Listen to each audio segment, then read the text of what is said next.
doing. All right. I see that the questions that have come in are all around getting started, which is fine, because that's exactly who that's who this today is meant for. Do me a quick favor. Tell me, do you have do you have any experience outside of your own, like your own primary residence when it comes to rental property? If the answer is no, that's completely fine. I just want to make sure that I attack this part properly, because if so, then great. We'll go ahead and keep things moving. All right. Where is the presentation? There you go. So we're going to click. Ooh, okay. I want to do this. Boom. Okay, that was not how that was supposed to go. one, one second. Okay, there we go. So now you should be able to see both me and the actual presentation. Okay. So yes, what we want to do today is introduce you to what I believe, okay, and I believe very strongly, is by far the best way to get started in the real estate business. I honestly don't think that there's a better way. Now, I'm saying this, and you're probably already like, yeah, you're supposed to say that. So let me cover a couple of things real fast to make sure that we're all on the same page. Okay. One, my intent and my goal with you. I don't have any. Okay, that's fine. Perfect. Got it. So my intent and my goal with you. Also, thank you for putting the questions in the proper spot. Perfect. So my intent and my goal with you is to help you get started, and I do mean today, inside of the real estate space. Now that means I have to deal with a number of things that you already believe about real estate that may or may not be true. Okay, cool. And Chelsea, that's great. The that welcome from the UK. So let me see, what is it? 9, 10, 6, 3. It's like what, 1? Probably 1 in the afternoon or something like that. 12 or 1. So that's good. So this time works very well for you then. Whereas California or West Coast people, probably not so much. Anyway, glad that you're here. So what I was saying is, when it comes down to getting started in the real estate space, um, it is very simple, but it can feel very exclusionary, and we're going to cover how to help you do that very specifically, and why short-term rentals, in my opinion, absolutely is the best way to get it done. But we also have to cover some of the basics. Those basics being things that you believe to be true that, again, may not be true, that are potentially hindering you from moving forward. For example, some of you are in a location like New York, for example, where it can feel like it's very tough, or the pricing is very high, and you can't figure out how to make your way into the space, because it's like, first of all, if it's available, it's gone fast, or there's no finance. There's all of these issues, and how do I still get started and make something move forward? So, and that's not even addressing the capital needs, or credit, or all those other things. Let me start by saying the following.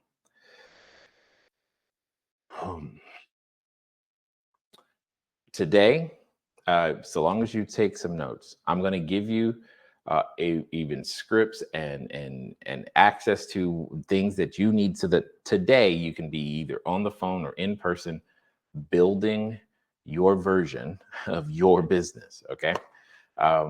And I'm saying this without knowing your monetary position, because it won't matter.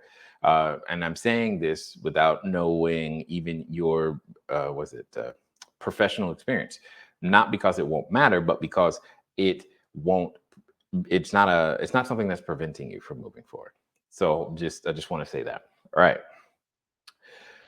So there's a number of things that you must believe, and these are some of the challenges that people go through when getting started into the real estate space.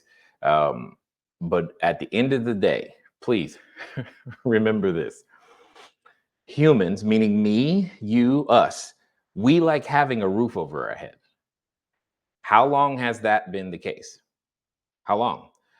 If you ask me, that's been since forever. We've never not wanted a roof over our head. So, since we've always wanted a roof over our head, the business of housing people is always in style.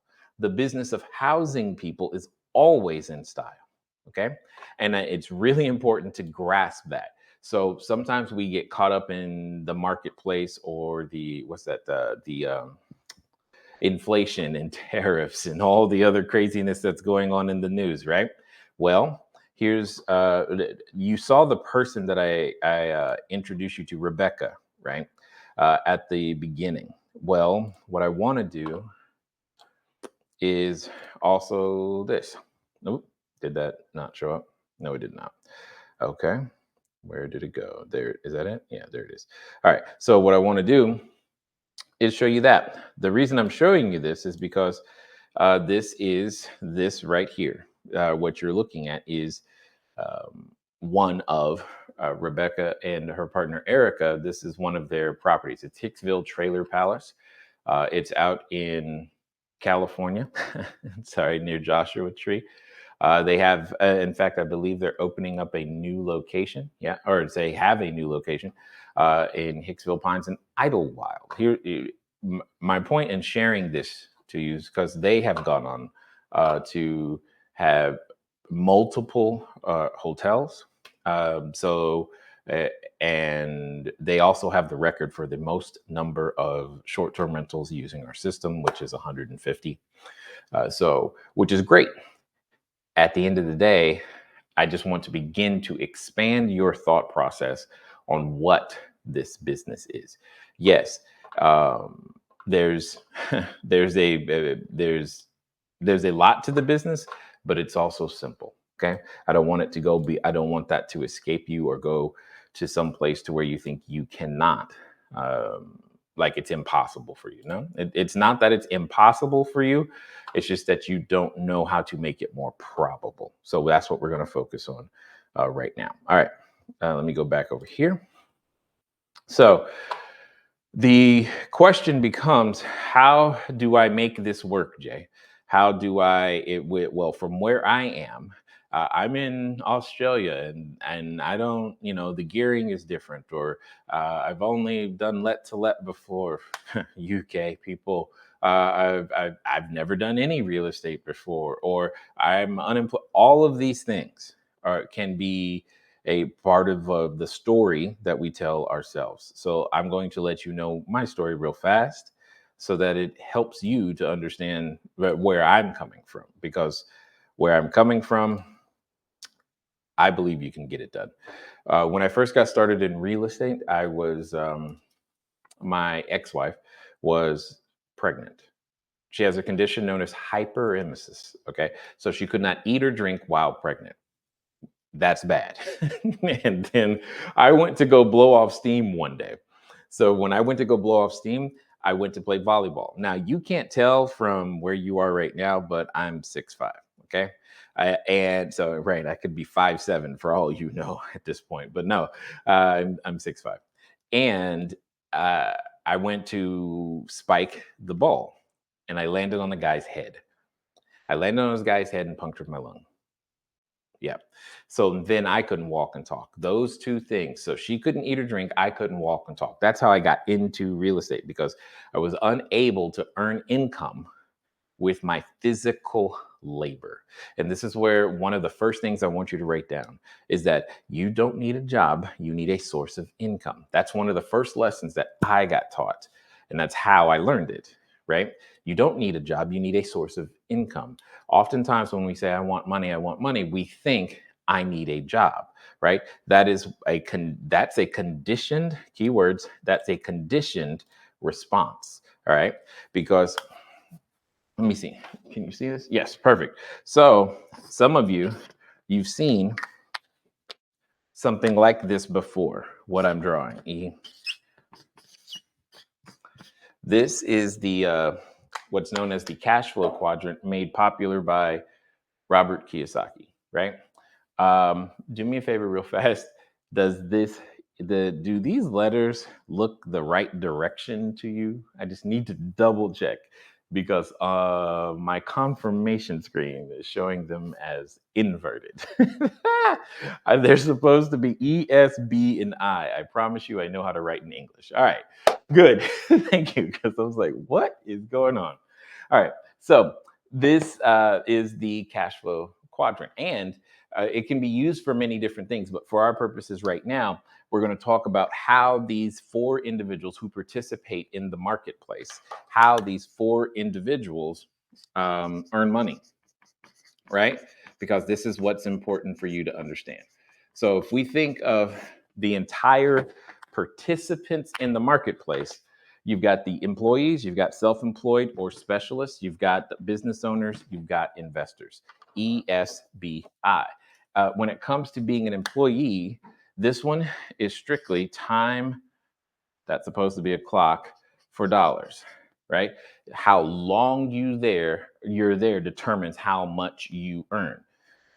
This one, when it comes to self-employed people, it's a combination. It's more of the. I will say it this way: it is more about the amount of time you apply your skill to achieve a particular result, right? And depending on the level of the impact of that result, that's going to determine how much you earn, but it's also tied to a clock, right? This is billable hours, etc. An investor, they're going to use money. They're going to take some capital and they're going to put that to work, and they want that some capital to come back with more capital, right? That's what they end up doing. The business owner, however, uses systems. This is the one I like the most. Why? Because the more of the systems you stack on top of each other, the more the business is capable of producing the result. So the systems deliver the service. So I'm going to keep this really simple and talk about a lemonade stand, a little lemonade stand. You can have a lemonade stand and B, have one lemonade stand on the corner during the weekend, right? Or you can have a system that has 1,000 lemonade stands on that same weekend. Okay. And because that same system at 1,000 lemonade stands delivers more lemonade to people at same price, right? Same price, more impact, more people served.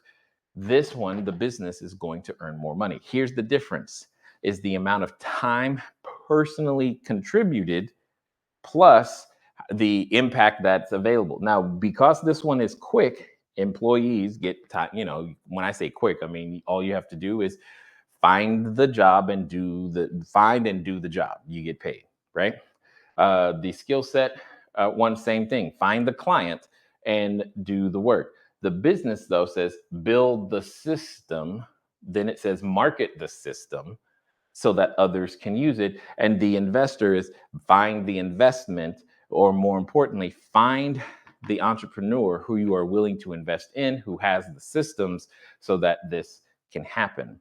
When you look at it very closely, what you realize is that employees need the business owner, the self-employed attorney also needs the business owner, and the investor also needs the business owner. All three of these individuals are relying upon the business owner in order to earn their own income as well, which is why I love real estate.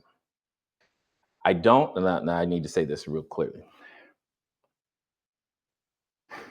The business of real estate has nothing to do with timber and bricks and everything else. First of all, it's a service business, and we serve people. We provide them housing. You provide them housing. That's it.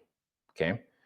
You provide clean, safe, affordable housing to people that need it, when it matters most. That's it. What it comes down to is that a house, in and of itself, contains a collection of systems. And what